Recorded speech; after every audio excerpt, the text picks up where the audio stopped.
Assalamualaikum, gimana kabarnya teman-teman? Semoga semua dalam keadaan sehat dan bahagia ya. Di video kali ini kita akan ngobras. Apa tuh ngobras? Ngobrol asik seputar laktasi. Di ngobras pertama ini kita akan ngobrolin tentang booster ASI. Sebenarnya booster ASI itu perlu nggak sih buat ibu menyusui? Yuk kita simak videonya sampai akhir ya. Di ngobras kali ini, seperti yang udah aku sebutin tadi, kita akan bahas tentang booster ASI. Biasanya pertanyaan ini tuh sering banget ditanyakan oleh ibu-ibu menyusui ya.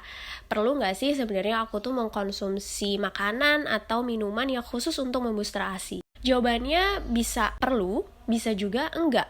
Supaya nggak bingung, kita akan simak penjelasan dari Bunda Arit. Beliau adalah founder dari Sentra Laktasi Muslimah. Jadi, apa yang aku sampaikan di sini itu udah tayang artikelnya di Instagram Sentra Laktasi Muslimah. Teman-teman bisa cek juga di sana ya. Kenapa di awal tadi jawabannya adalah bisa iya, perlu, atau bisa juga tidak? Karena sebetulnya produksi ASI itu dipengaruhi oleh dua faktor.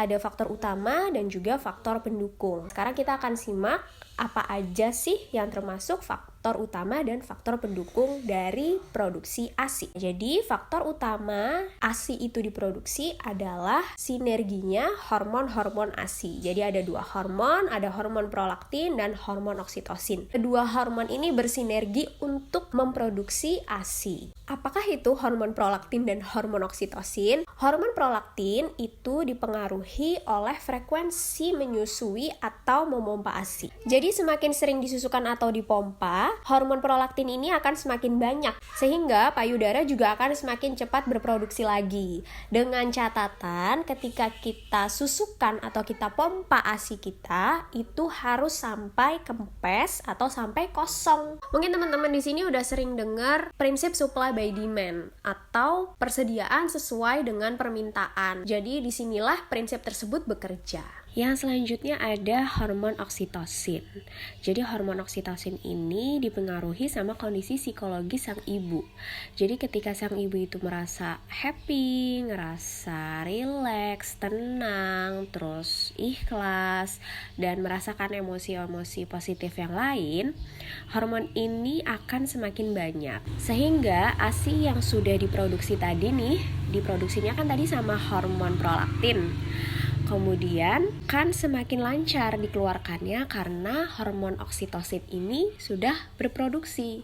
Hormon oksitosin ini biasanya disebut juga dengan hormon cinta. Nah, kita perlu ingat bahwa sumber oksitosin tertinggi itu adalah perasaan cinta kita kepada Allah Sang Pencipta yang merupakan sumber dari segala cinta. Jadi ketika kita menyusui, ayo kita niatkan menyusui ini adalah bagian dari ibadah yang kita lakukan untuk mentaati perintah dari Allah Subhanahu wa Ta'ala. Selain itu ada satu lagi nih yang perlu untuk kita ingat adalah kata-kata tadi sinergi ya. Jadi hormon prolaktin dan hormon oksitosin ini perlu bersinergi, perlu berjalan berdampingan dan saling melengkapi untuk bisa menghasilkan produksi ASI. Mungkin sebagian ibu-ibu ada yang bertanya nih, aku udah sering susuin kok, aku juga rajin mompa gitu.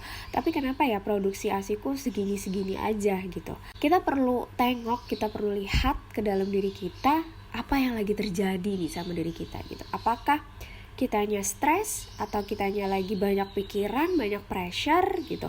Ketika kita stres, ASI akan jadi sulit berproduksi dengan lancar. Kenapa? Karena hormon oksitosinnya jadi tidak terproduksi gitu. Begitu juga sebaliknya ketika kita merasa happy tapi kitanya males, kitanya jarang menyusui atau memompa ASI kita, itu hasilnya akan produksi ASInya lama-lama berkurang atau bahkan bisa juga berhenti gitu. Jadi perlu kita benar-benar ingat bahwa hormon prolaktin dan hormon oksitosin itu perlu bersinergi. Sekarang kita lanjut ke faktor pendukung ASI diproduksi. Apa sajakah itu?